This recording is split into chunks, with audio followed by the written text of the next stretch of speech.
Je ne suis pas fou au point de dire que les autres villages ne savent pas boire le raki. Mais aucun village au monde ne sait boire comme sait boire mon village. Cela, je l'ai dit, et je le dirai jusqu'à la mort.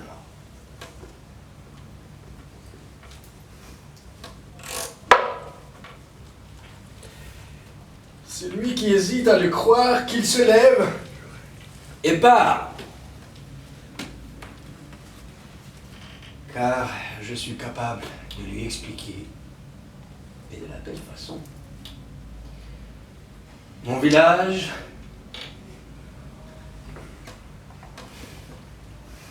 mon village. Bonjour à lui.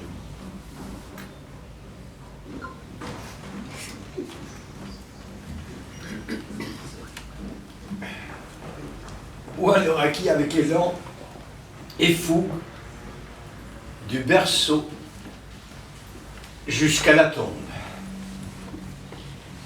Il naît le verre à la main, il vit le verre à la main, et il meurt le verre à la main. Raki dans la joie, Raki dans le malheur,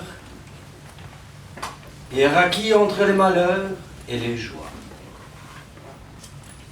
Ce fait vrai comme le père Tomori, comme la lumière du soleil, et comme cette bouteille du raki de raisin que j'ai ici, sur la table, où je suis en train d'écrire ces mots. Et pour que vous voyez qu'il ne s'agit pas de vaines paroles, venez chez nous et regardez aux alentours, jusque là-haut, sur les collines. Partout où tu regardes, de Fouche jusqu'à Souka, de Souka jusqu'à Gomri, l'œil ne se promène que sur les vignes. Cette vigne mince, tortillée, l'œuvre du Seigneur a pris la place du maigre seigle et de la grasse châtaigne.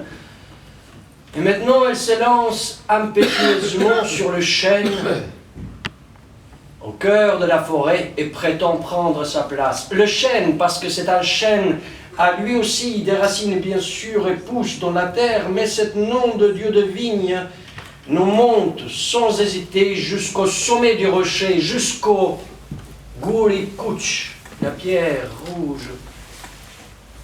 Et plus haut encore, là où même la chèvre n'ose pas monter. Oui, messieurs, des raisins sucrés poussent là-haut comme du miel, et on prépare du raki fort et aromatique, tel que si tu es mort, tu te relèves de ta tombe. Même à l'intérieur du village, on ne trouve pas un pouce de terrain sans vigne, treilles sur les murs, sur les jardins, la source, et partout, de la vigne même sur la route que tout le monde fout.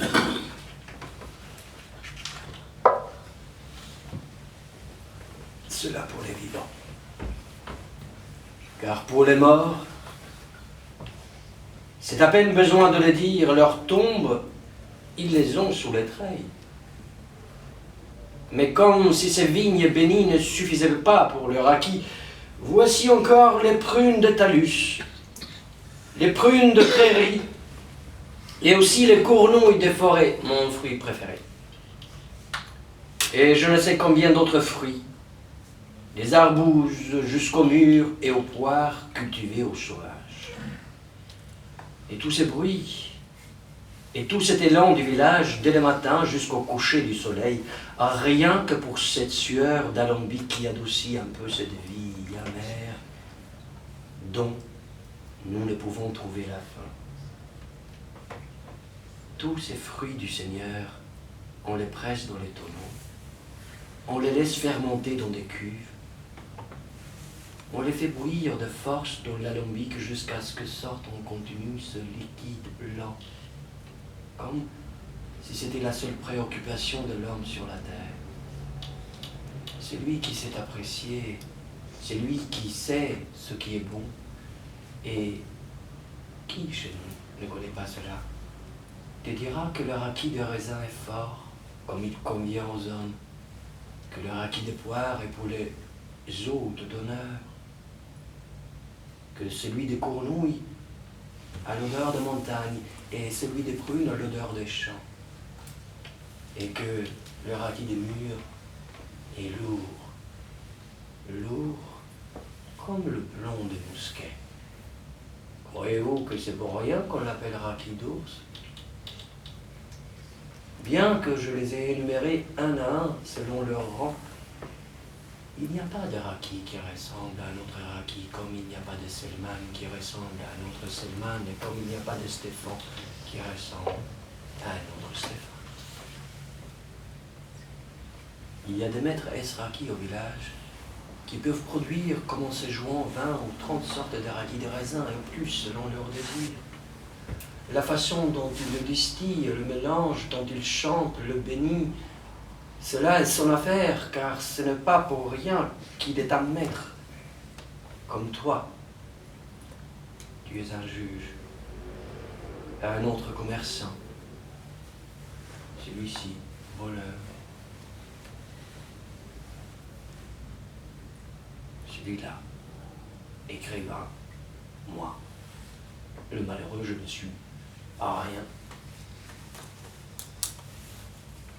Et puis, il y a des gens raffinés d'esprit, comme de bouche, qui te disent dès qu'ils l'ont goûté, c'est un raki de raisin blanc de cette année, ou bien c'est du raki de raisin de Goulikouch.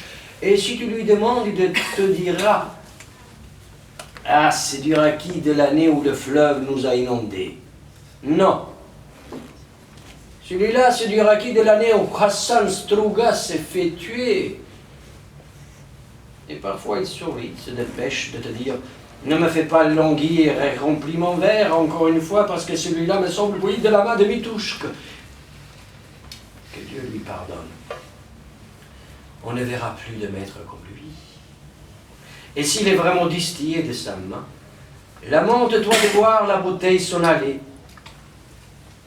Si grande soit-elle, ma foi redoute de voir toute la dame Jeanne s'en aller. Mais n'imagine pas que celui qui le boit, il le boit tout seul. Non. De temps en temps, il verse quelques gouttes par terre et dit « Pour l'âme de Mitouchk ». Sa main pourrit en terre, mais son nom, on l'évoque.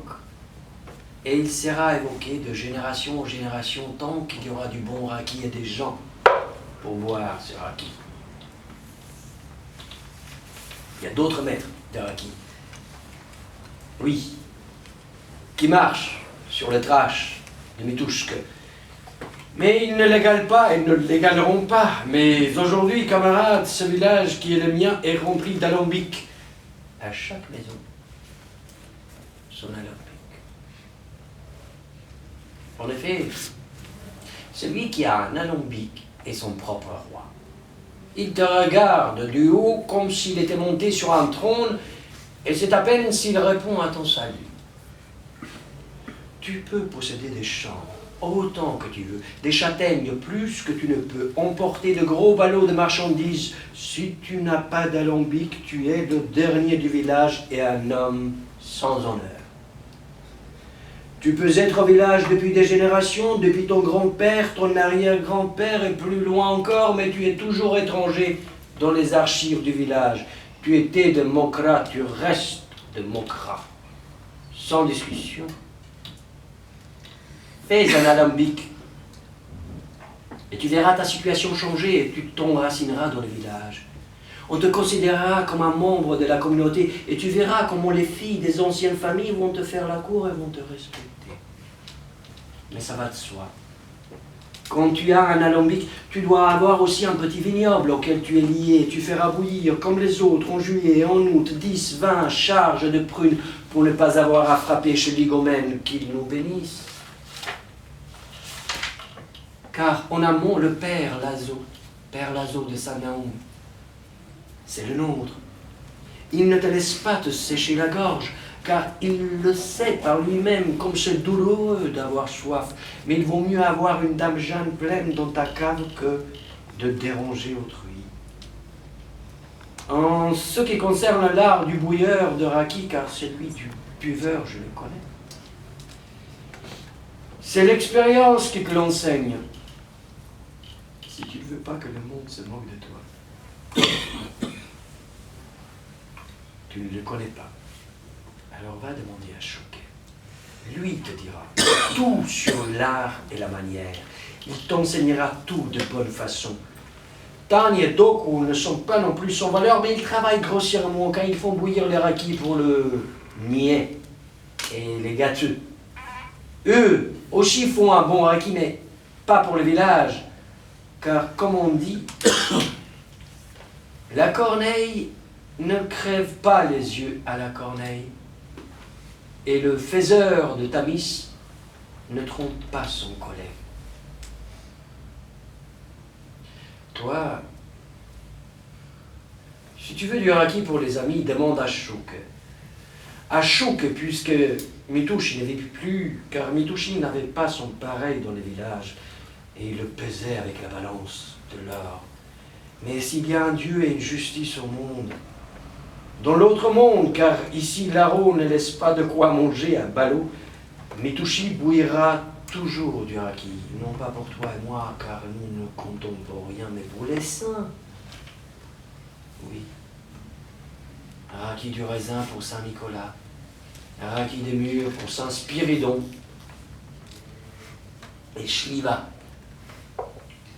la raki des prunes, pour Saint-Naou. Dès que tu en goûtes, tu te prends pour un roi, et c'est comme si tu survolais les Drini, jusqu'au Malitha, la montagne sèche. Car le père Lazo a cela de bon qu'il emploie l'eau pour le baptême. Non.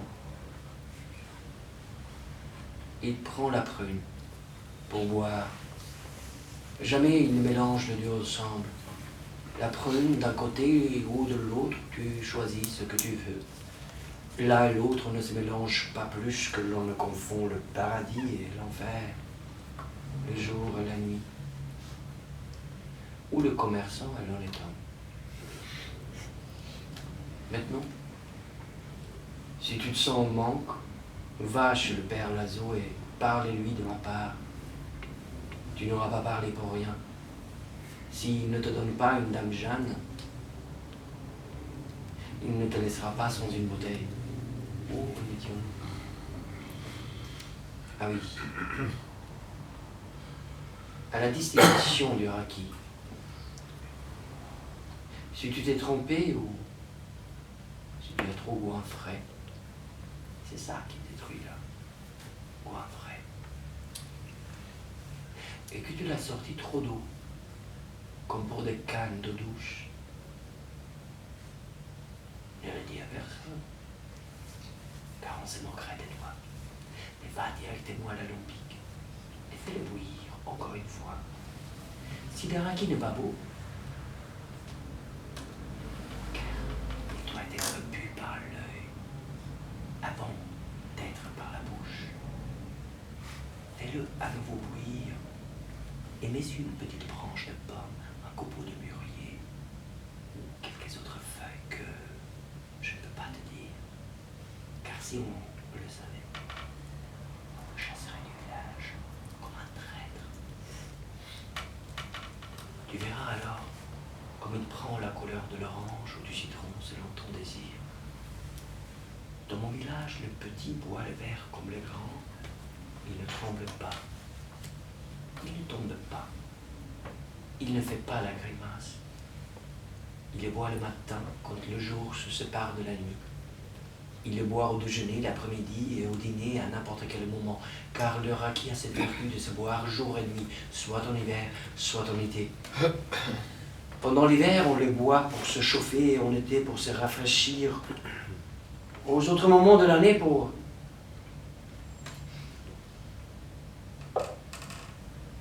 faire circuler le sang.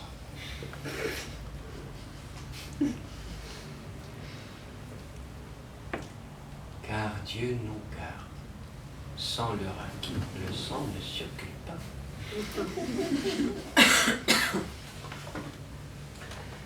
Celui qui est dans le malheur le boit pour se réjouir. Celui qui est heureux pour se réjouir encore davantage. Car ainsi va ce pauvre monde. À l'amertume succède la joie, et à la joie,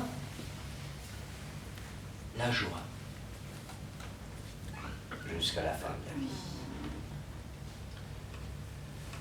Le matin, l'homme le boit pour que la journée se passe bien entre chien et loup, pour prolonger la joie et éloigner les malheurs de la journée.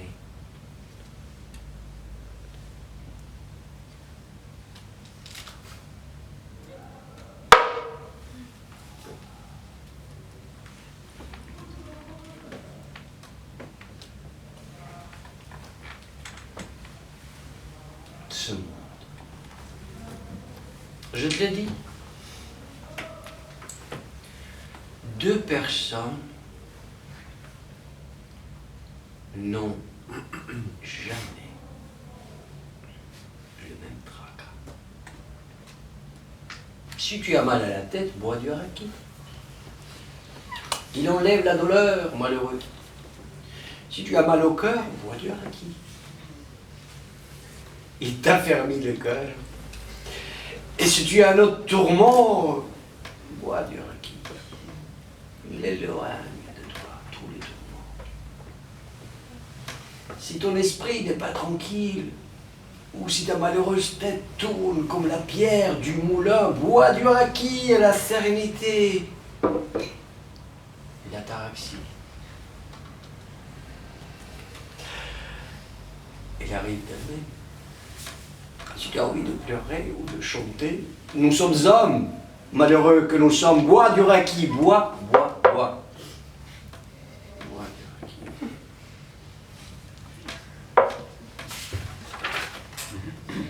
À la fin des fins, mes camarades, ces choses ne datent ni d'aujourd'hui ni d'hier, comme toi et moi, mais de nos ancêtres, et plus loin encore.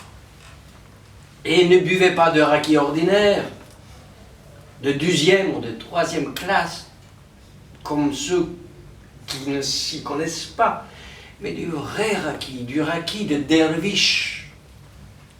Derviche tourneur.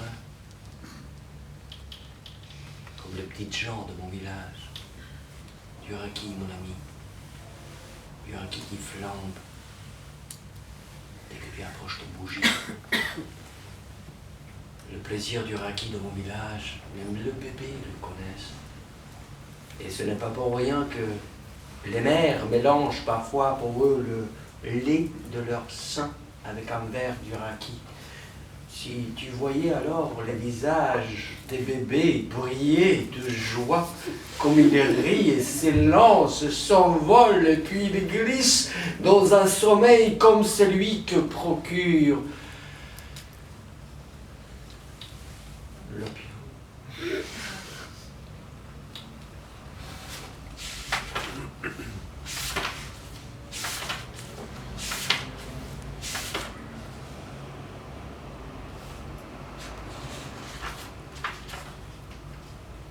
Quand les coqs sont ivres, ils se font la guerre, comme au cinéma, à propos d'une demoiselle poulette ou d'une grosse dame poule. Et quand la demoiselle poulette est mouchetée et pourvue d'une culotte bouffante, comme les belles de Tirana avec leurs tambourins dans les mains et les histoires d'Osmanaga. Alors le sang, mes amis, coule à flot.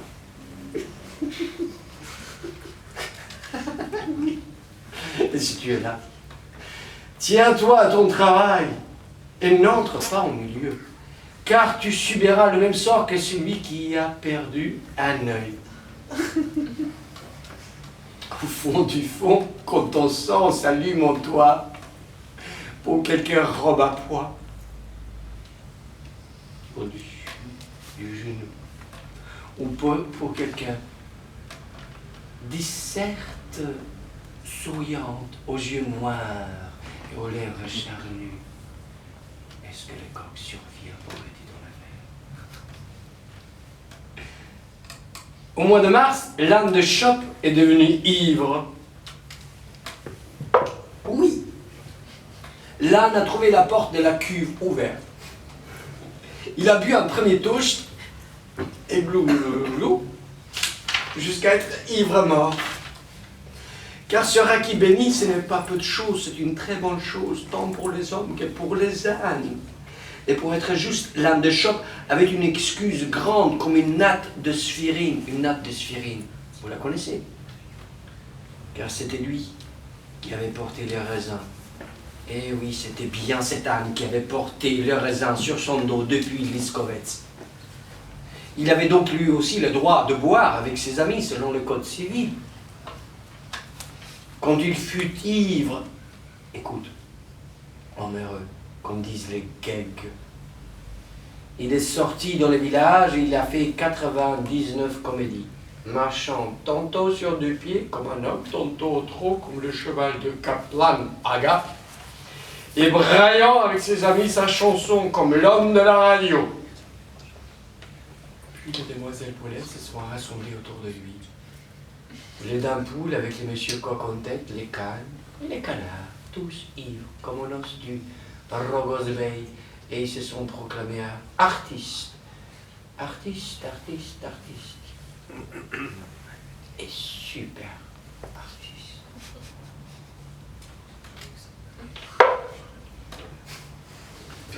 Aurait-il bu un peu plus, l'âne de Chope devenait presque homme et conseiller d'État.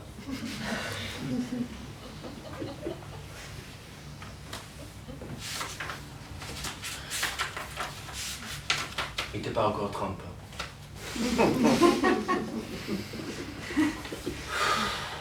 Le nom de tous les buveurs de notre village est évoqué avec honneur et émotion par tous ceux qui les ont connus. Quelques-uns d'entre nous sont encore vivants aujourd'hui. Ils saluent d'une bouteille pleine ta seigneurie. Et vivent auprès d'une dame Jeanne d'Araki, mais la plupart d'entre eux, Seigneur béni, reposent dans la prairie, à côté des vignes.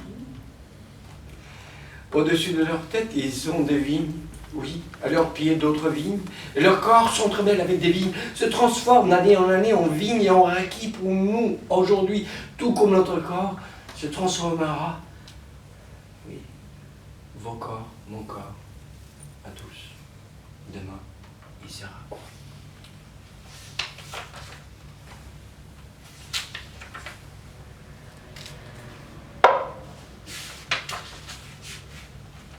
Autrefois, le premier buveur du village, vous savez comment il s'appelait? Kolojek. Kolojek. Kamber Kolojek. Il était grand comme un peuplier, brun comme un pruneau, avec un nez en bec d'aigle. Pourquoi l'appelait-on Kolojek, demanderas-tu? Je vais te le dire. C'est à cette époque que fut créée la chanson de Kolojek. Oui, le premier du village. Cambert l'a chanté jour et nuit. Jour et nuit, il buvait. Du premier du Kolojek, l'histoire commençait. Cambert vit encore, mais ses jambes ne le tiennent plus, car il supporte mal la boisson. Comme moi. Moi, l'acteur, hein, pas Kolojek. S'il boit un litre, seulement un litre, et 5 litres,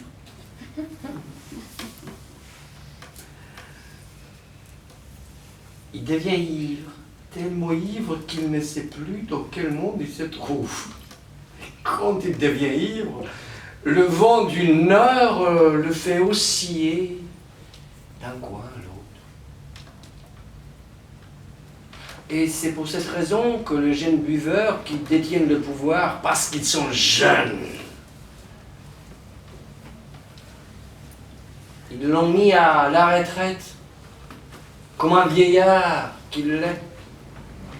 Et il n'a plus le droit de s'appeler buveur. Vous êtes vous-même instruit. Mais tout instruit que vous êtes, ne le jugez pas, notre collégien.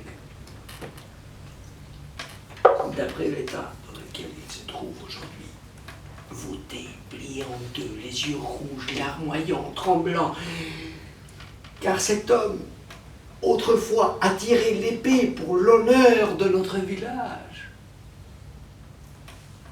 Sa réputation a culminé. Kolojek seulement et personne d'autre.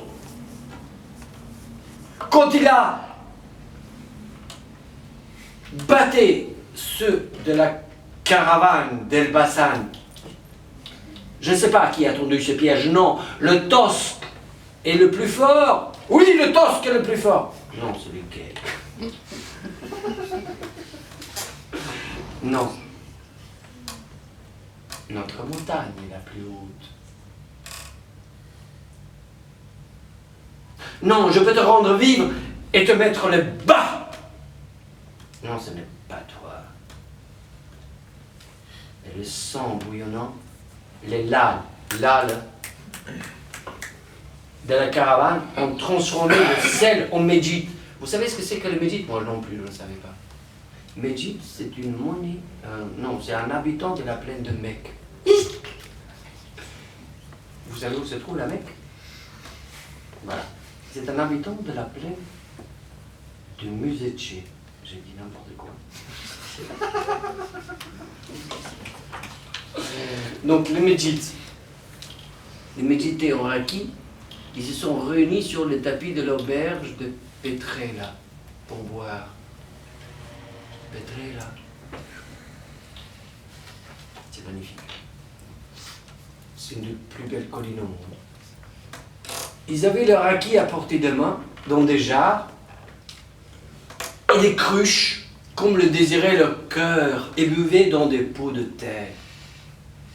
Tombé par terre, Tosque, tombé Geg, Cambert buvait, et il buvait. Cambert, il était tout seul, et eux tous ensemble, contre lui, jusqu'à ce qu'il devienne joyeux, et commence à chanter avec des cris, et avec des mugissements. Le bruit montait droit jusqu'à la cime du peuplier, et il restait là, oui, seul, contre eux tous, car il lui était difficile de descendre. Tous ces cris, tels une meule qui tourne à vide, leur servaient à s'ouvrir l'appétit et ensuite à le remplir de raki. Cambert, non plus, n'a pas déshonoré son village, car quand il a sifflé sa chanson, les lalles, ils se sont tus, oui, ils se sont tus peau à la main. Oh non, je connais pas les polyphonies. Qui connaît les polyphonies? Monsieur là, qui regarde son portable. Ils vont chanter la polyphonie. Je ne connais pas vraiment la polyphonie. Qui connaît la polyphonie? Il y a quelqu'un qui connaît la polyphonie? Donc, des premières de Kolojek a commencé le métier. Et quand les lalles ont vu que Cambert chantait de nouvelles chansons, ils se sont lancés eux aussi dans leurs chansons. Et le bassin, ville jolie au centre de l'Albanie, des fils comme des papillons empoignent des livres du savoir. Oui. Poigne les peaux du raki. Et chanson après chanson, pot après pot, jarre après jarre, les lalles de la caravane se sont enivrés. Tous les lalles se sont enivrés. Mais notre collègue, lui, seul, contre eux tous, contre toute la caravane, est toujours resté droit, comme une colonne de Pompée. On ne sait pas combien de temps est passé et tous ces hommes en j'accuse et en caleçon se sont tus, leurs mains, leurs bouches, leurs yeux aussi, à tel point que tu pourrais couper du bois sur eux avec la hache sans qu'ils le sentent.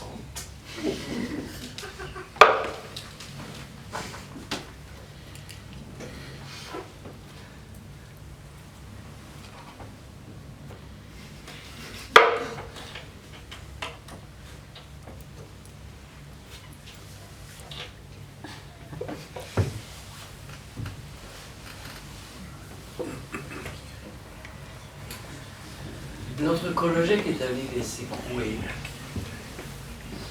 En les tirant par la j'accuse, mais comme tu t'es levé, toi, qui n'étais pas là, eux se sont levés. Vous avez le droit de parler. Ils sont le droit de parler. Puis Combert a chanté pour eux leur chanson. Et qui connaît la chanson sur Elbassan? Elbassan, ville jolie. Vas-y, s'il te plaît, s'il te plaît. Mais ils étaient ivres morts et ne bougeaient pas. Alors, quand Combert a vu qu'il n'y avait personne avec qui boire, car il n'aime pas boire tout seul, pourquoi vous ne venez pas tous boire avec moi? Il s'est levé et il a crié à travers la pièce. Ne bouge pas!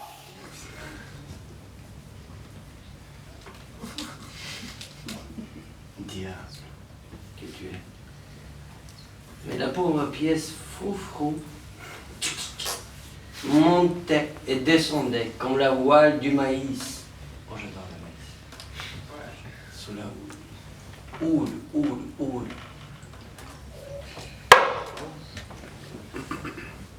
Quand il a vu cela, Kolojek a appelé la porte. Où est-ce qu'il a appelé la porte? Porte, viens là. Porte! Viens ici, diable que tu es. Mais la porte, elle va et vient comme une étourdie.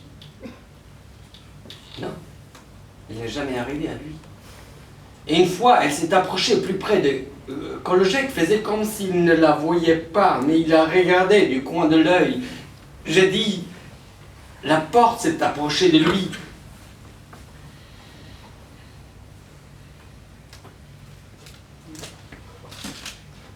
C'est la porte qui s'est approchée de lui. Et Combert, il a fait... Fuite. Il est parti.